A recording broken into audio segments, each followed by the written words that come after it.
Olá, bem-vindos ao Metamos Voz Ambulante. Hoje estamos aqui de volta com a Tânia Mushima. Olá, Tânia. Olá, Gosto de Pedro. ter de volta. Obrigada. A Tânia esteve aqui há uns meses, se calhar há um ano e tal, quando veio falar sobre uma grande peripécia que teve no Cazaquistão. Na altura envolveu fugir da polícia, foi 30 por uma linha, foi espetacular.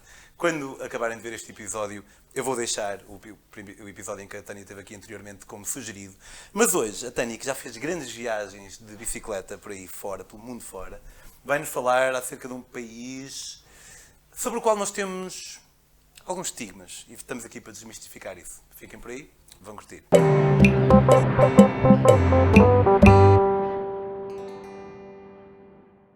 Olá, Tânia, um gosto de ter-te de volta.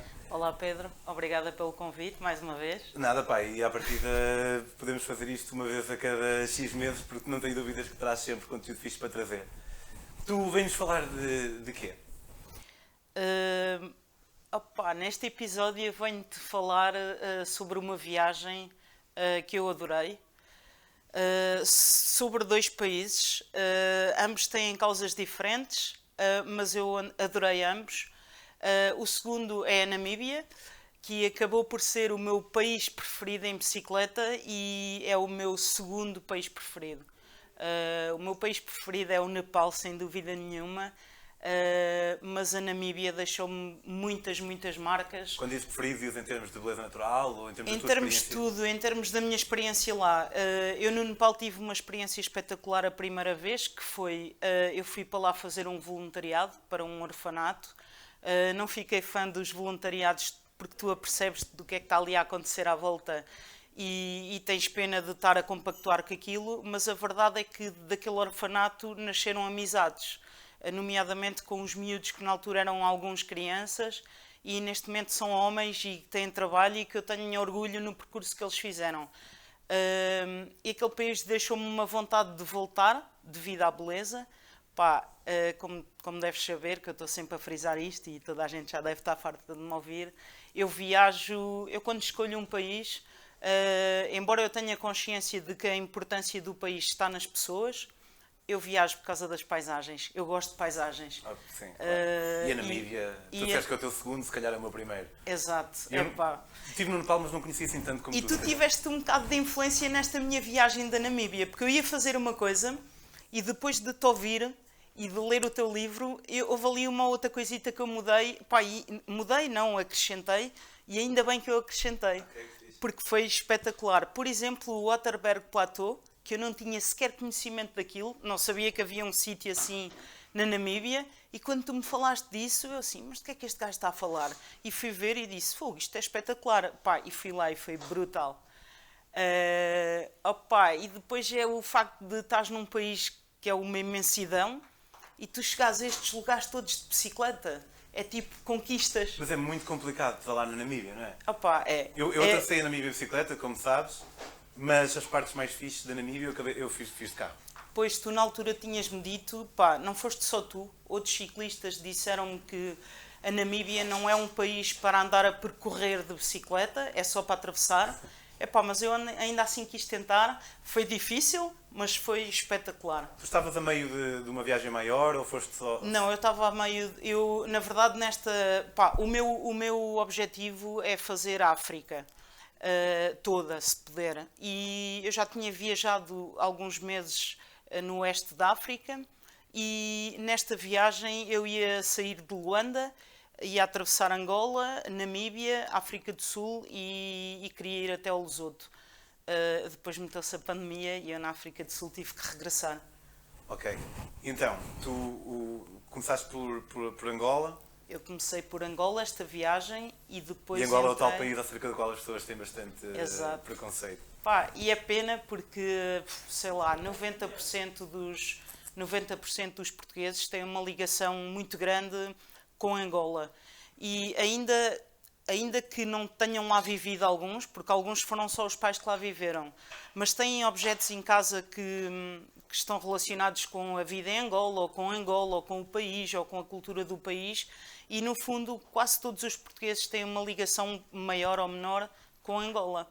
Mas no fundo toda a gente adora Angola, mas ninguém quer lá ir, toda a gente tem medo de lá ir. E inclusivamente, por exemplo, há uns meses no festival no Exodus, eu encontrei um O rapaz. Exodus, que é... O Exodus é um festival em o Aveiro. do de Aveiro, sim, Sim. do Bernardo Conde, sim. Pá, e o rapaz disse-me: eu gostava tanto de ir a Angola. E eu disse-lhe: então, e porquê é que não vais? E ele disse: porque os meus pais contam-me maravilhas daquilo e eu já sei que o que vou lá ver não é nada daquilo que eles contam. E eu disse-lhe: mas olha, estás redondamente enganado. Tens mesmo que ir lá ver e depois contas a história aos teus pais. Porque estás redondamente enganado. Se tu pensas que vais lá ver tudo partido, tudo destruído, Que vais ser roubado 50 pessoas à vezes. fome, que vais ser roubado, violado, esfaqueado, cortam-te o cabelo, tudo isso, é tudo mentira. E ele ficou assim, não ficou muito convencido, mas pelo menos eu fiz o meu trabalho e o meu dever, que é um bocado de elucidar as pessoas de que nós não temos que correr atrás dos mitos, que é o que acontece em Angola e é pena, porque é um país espetacular, bonito, e as pessoas são brutais como em quase toda a África.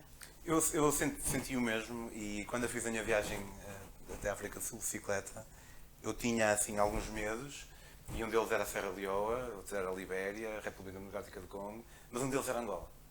Porque toda a gente que vai lá e que vive lá fala-nos daquilo como se fosse o inferno na Terra.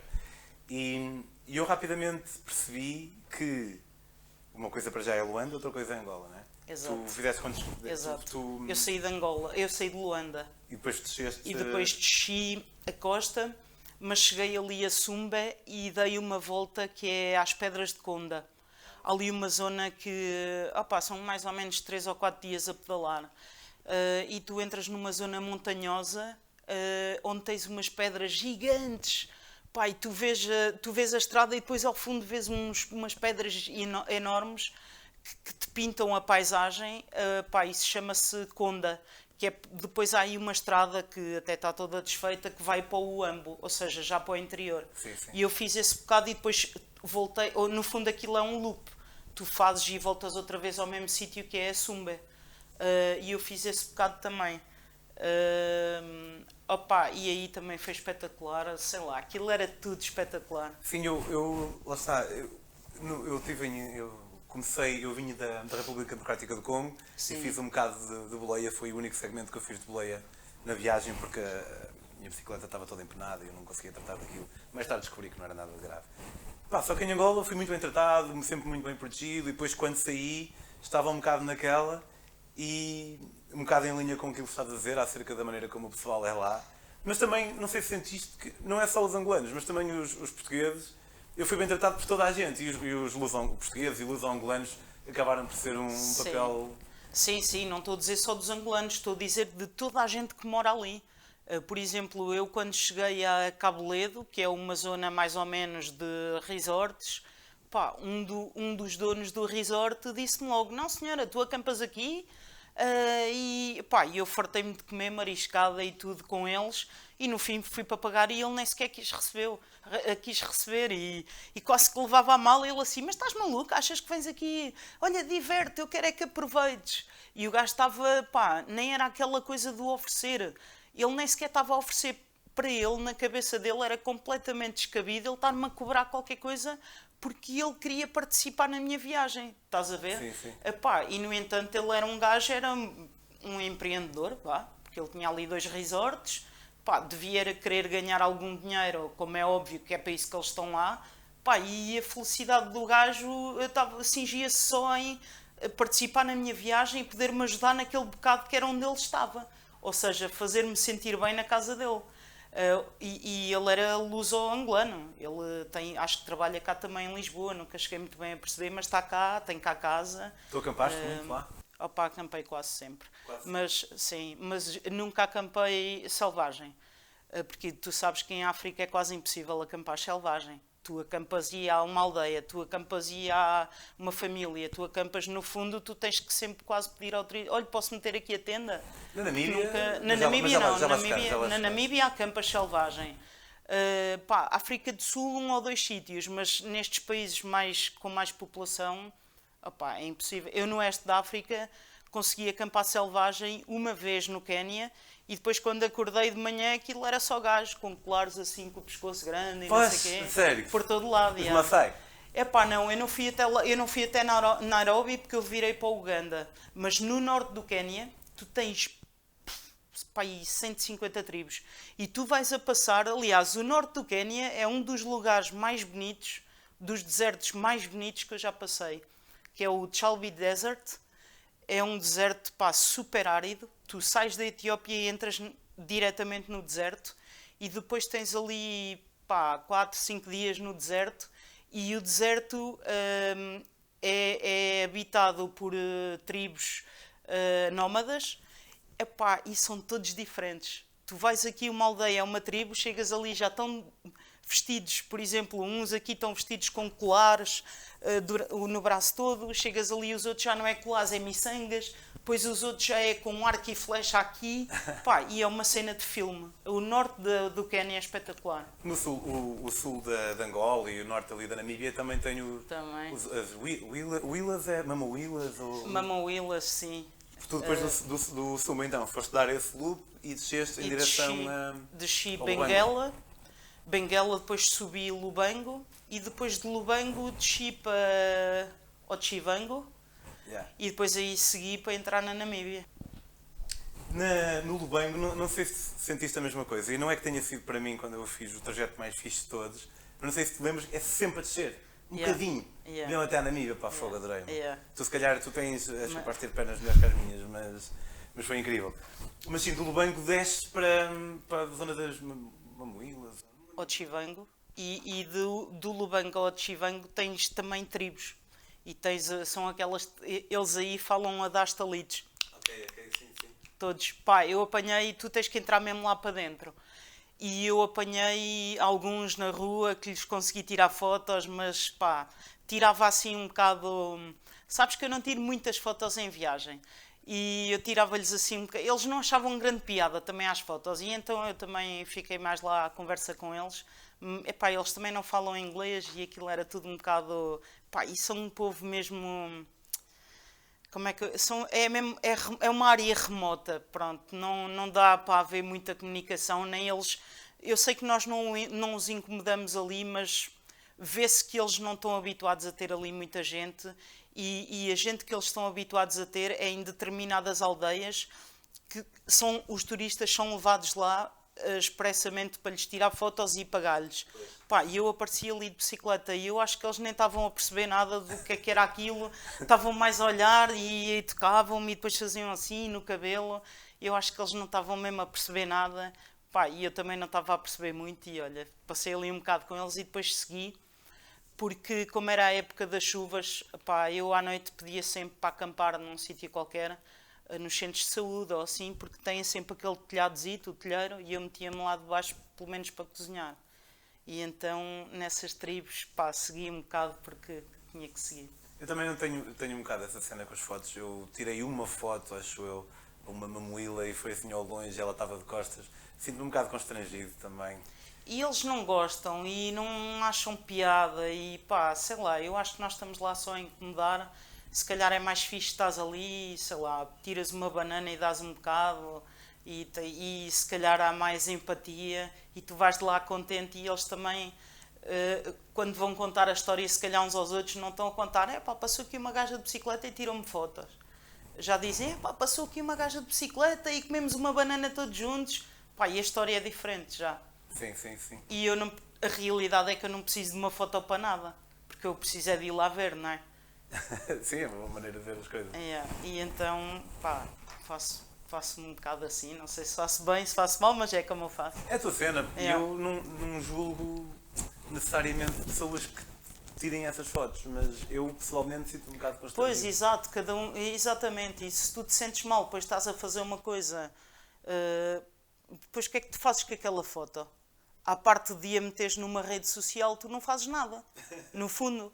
Só se fizeres uma exposição de fotos, mas nós também não somos fotógrafos. Eu, por exemplo, fiz uma exposição de fotos em 2020, mas fiz a minha exposição de fotos e por acaso nem meti nenhuma dessas e agora se calhar só vou fazer daqui a 20 anos porque eu não sou fotógrafa, estás a ver?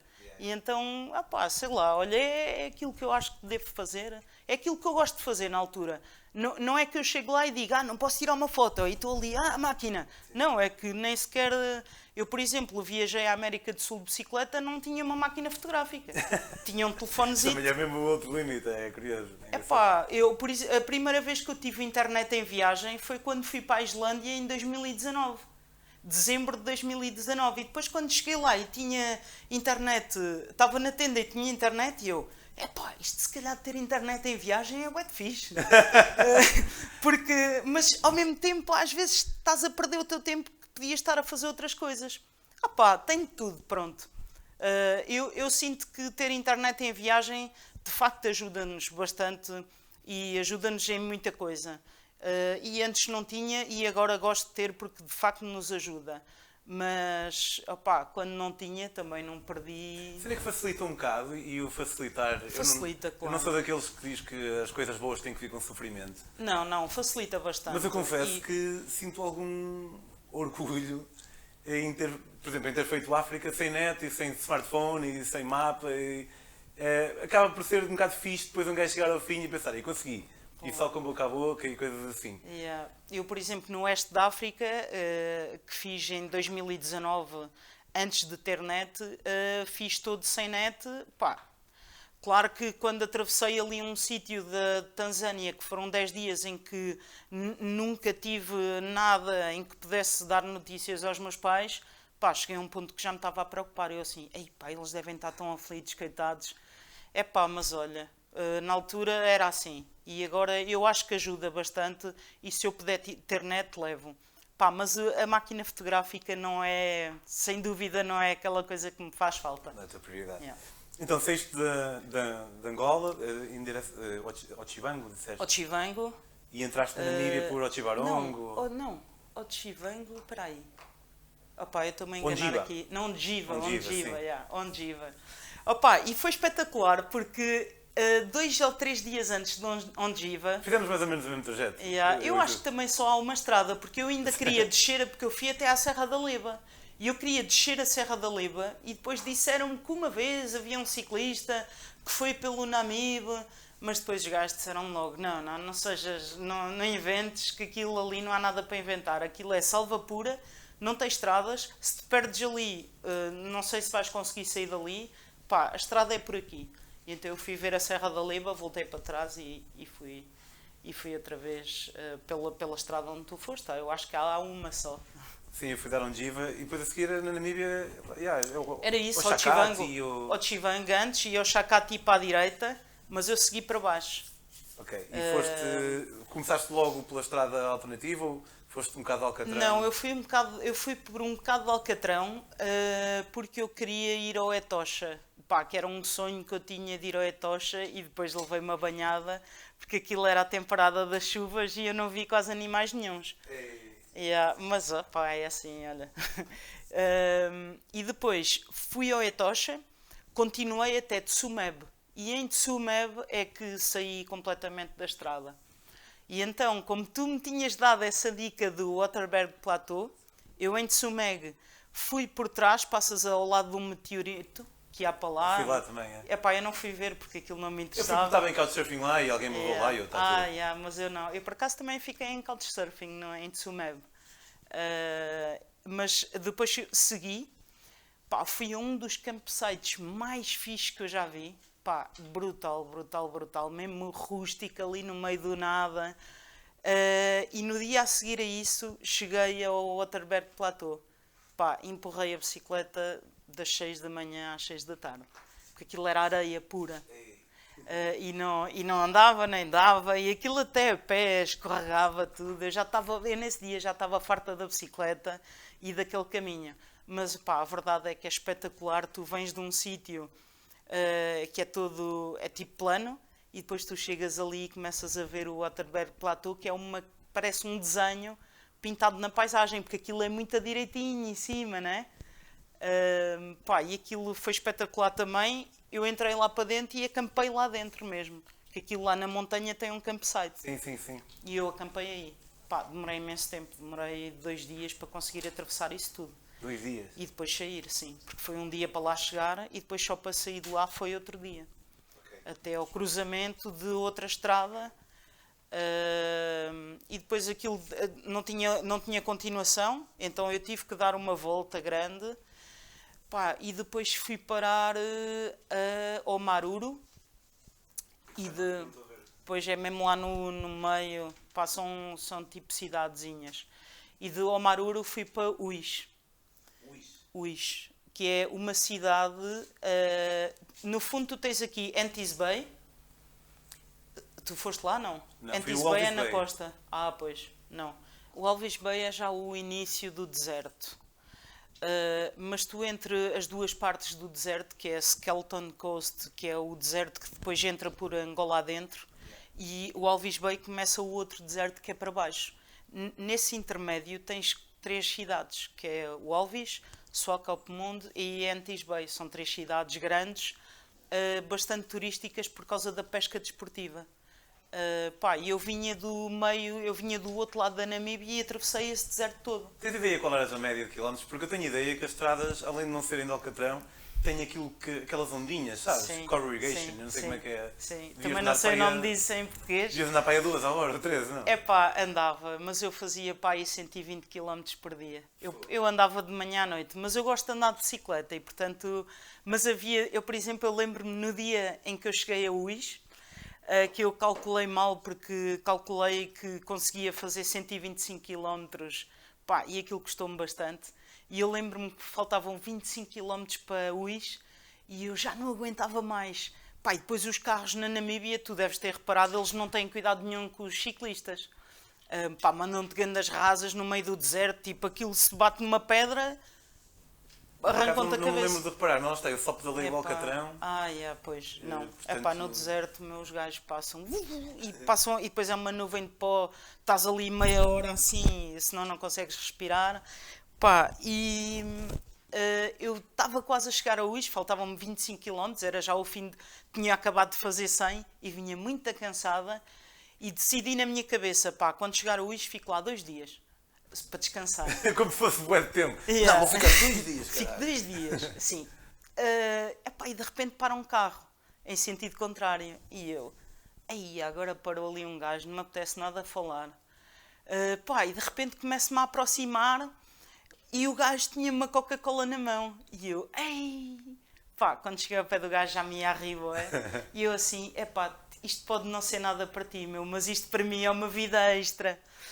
E o gajo dá uma Coca-Cola, começa a conversar e ele, então, para onde é que vais? E eu, olha, vou para Uís e estou tão cansada que agora já só saio de lá depois da manhã. E o gajo, então tens que ficar em casa da minha mãe. E o gajo já tinha 60 anos. E eu assim, e não me apetecia estar à conversa, estás a ver? Que eu às vezes... E eu assim, não, olha, agradeço-te muito, já me deste a Coca-Cola, é bué de fixe, mas, deixa estar a tua mãe também sossegada, eu vou para um campsite. E o gajo, não, vais para a casa da minha mãe. E eu, não, eu vou para o campsite. E ele, uma discussão, até que eu disse assim, pronto, está bem, dá-me aí o telefone da tua mãe que eu vou para a casa da tua mãe. Despedimos-nos, não sei o quê, continuo a pedalar, e quando chego ao fim do deserto, aquilo de repente é Alcatrão, que é a cidadezinha.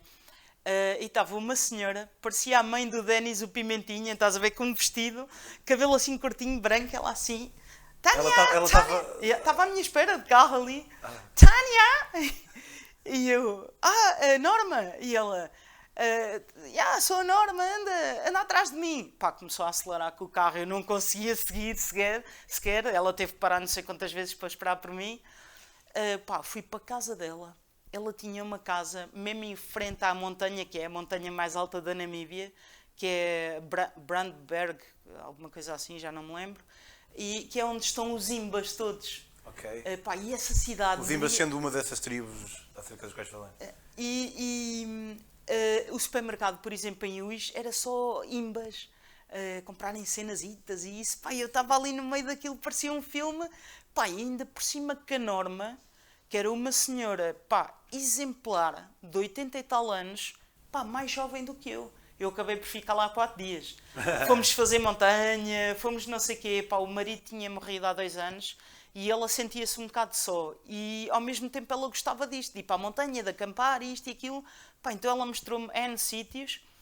Saí dali, fui para Antis Bay, para a casa de uma filha. De Antis Bay... Uma filha da Norma? De uma filha da Norma. De Antis Bay fui para Swakopmund, para a casa de uma outra filha da Norma. Pá, fiquei super amiga da Tudo família. por causa daquele man que apareceu. Por assim. causa de uma Coca-Cola, yeah. Epá, foi brutal. Pá, e depois, isto foi para mim, eu já ia mais ou menos a meio da Namíbia, pá, eu já tinha levado ali lições. Tu deves ter reparado que a Namíbia tem uma parte de brancos e uma parte de pretos. Tudo é diferente, as pessoas. E raramente se misturam. E raramente se misturam e aquilo é deles, pá, é deles. Namíbia e África do Sul foi dos únicos sítios onde eu senti racismo explícito mesmo. Sim, sim. Mas eu uma vez perguntei-lhes, pá, e eles disseram-me, não, isto é assim. Porque eu disse, pá, mas nós na Europa é tudo igual. Amarelo, laranja, preto, branco, verde, é tudo igual. E eles, pá, não, aqui é assim. Sim, o apartheid acabou, mas não acabou. Exato. E eles explicaram-me que quando quando eles foram colonizados, a parte mais pobre da Namíbia era no norte. E então o povo originário foi empurrado para o norte. E então ficou aquela diferença, estás a ver? Os negros no norte, os brancos mais no sul. Pá, e os gajos não se misturam. Pá, e eu na parte norte tive experiências brutais. Pá, ajudaram-me, deram-me tudo, pá, experiências brutais. E depois, pá, eu já me tinha cruzado com outros ciclistas e já tinha andado mais ou menos a ver e toda a gente me dizia que depois a parte da população mais branca, maioritariamente branca da Namíbia, não eram tão hospitaleiros. Pá, e a verdade é que aquilo continua sempre hospitaleiro. Pá, o exemplo da Norma e de outros tantos. Pá, tudo brutal, brutal, brutal. Pá, juntando a isto, as paisagens, que são uma coisa... Eu às vezes parava e ficava assim, eu fogo. É mesmo, yeah. Mas eu estou mesmo aqui a passar. Pá, e depois tu passaste no Alcatrão, mas por exemplo, quando tu vais a Solitaire, que é uma cena de filme, lindo. Quando tu chegas lá de bicicleta e tu ficas assim, tu até mandas a bicicleta para o chão e dizes, fogo, mas isto está aqui e eu tinha só um pedestal com isto e agora eu estou aqui no sítio do pedestal. Pá, e depois a seguir a Solitaire tens Sossusvlei. São das maiores dunas do mundo. E a seguir a Sossusvlei até chegares a Aus, que é o caminho que vai para Ludritz e que vai para aquela aldeia abandonada que é Kolmanskop. Yeah. Pá, esse caminho é brutal, brutal. Empurrei a bicicleta dias seguidos. Mas, pá, é brutal. Tu andas de bicicleta tipo meia hora, depois já tens que empurrar durante mais meia hora. Pá, mas as paisagens, as quintas cá ali perdidas, tu dizes, como é que estes gajos têm aqui uma quinta com animais, com... Pá, onde é que estes gajos vão buscar água? Onde é que estes gajos vão abastecer de comida? Pá, eu estava, todos os dias estava maravilhada com aquilo, eu fogo. Pá, a Namíbia, quando eu me fui embora, apetecia-me voltar para trás e recomeçar tudo outra vez. Sabes, eu não gosto muito da ideia de repetir sítios que já conheço, mas a Namíbia é um país onde eu quero voltar, de certeza. É espetacular. E é assim, nós saltamos muita coisa. Porque eu estou-te a contar isto, mas eu se lá for vou fazer coisas que ainda não fiz, porque nós saltamos muita coisa. É um país muito grande. Exato. Tem por exemplo, aquela parte mais a oeste, do norte, Opu, uma coisa assim, que tem as Epupa Falls. Não sei, não conheço. Pá, se tu fores mais junto à costa, no norte, tens aí tens a Epupa Falls. No fundo tens um rio que vem de Angola, que é o Cunene, e que entra ali e que faz umas quedas de água. Pá, e isso é super, super, super remoto e tens tribos aí a viverem, pá, e é super bonito e tem água, pá, é um sítio espetacular. Pá, o Kalahari, que também não podia já atravessar aquilo de bicicleta porque não consegues. Pá, e uma coisa que eu ainda hei de fazer na Namíbia, que é atravessar do Walvis Bay a Ludritz, mas isso precisas de um guia com jeep. Aliás, tu nem podes entrar nessa parte do deserto sem um permit. Epá, mas isso eu gostava de fazer. Também quero lá voltar. Tânia, muito obrigado. Obrigada eu, Pedro. Angola, país que a Tânia veio aqui, obviamente, circunscrito ao pouco tempo que nós temos por cada episódio para dissolver um bocado aquela ideia que o pessoal tem. Eu confirmo também. Sabes que eu estive em Angola um mês e só gastei 10 euros. Yeah. Pá, mesmo eu andava ao colo de pessoa em pessoa e a Tânia confirma também que não é aquele fantasma acerca do qual nós ouvimos falar tantas vezes. e a Namíbia. Se alguém tiver curiosidade e quiser visitar, pode enviar mensagem também, eu tenho todo o gosto em dar alguns conselhos. E agora lembrei-me, mas vai ficar para uma próxima, que de dir-me-ás depois se há matéria para falar ou não. A Tânia deu a volta à Islândia de trotinete, aquelas que se empurra assim com o pé. Portanto, O pai não, que eu empurrava com os dois. Com os dois, pronto. Quem sabe se não faremos também um episódio sobre isso. Se quiserem, não sei se tu não és assim muito ativa nas redes sociais, não é? No Instagram sou um bocadinho mais. Tânia Mushima, Sim. suponho. Tânia Mushima no Instagram. Sigam o resto das aventuras. E a Tânia tem aventuras todos os anos. Se quiserem seguir as minhas próprias aventuras, podem fazê-lo em Pedro on the Road. Podem apoiar a Metamorfose, que agora mais que nunca que é um projeto independente, como deu para ver aqui por... Certamente vai haver 2 ou 3 minutos com algumas falhas de imagem. Eu estou a tentar, eu estou a explorar. Podem apoiar a partir de 2€ por mês em patreon.com/metamorfoseambulante ou podem apoiar comprando os meus livros, que eu geralmente tenho aqui alguns, mas esqueci-me de os trazer. Podem comprá-los em daquiali.com. Até para a semana e até à próxima. Obrigada, Pedro. Obrigado.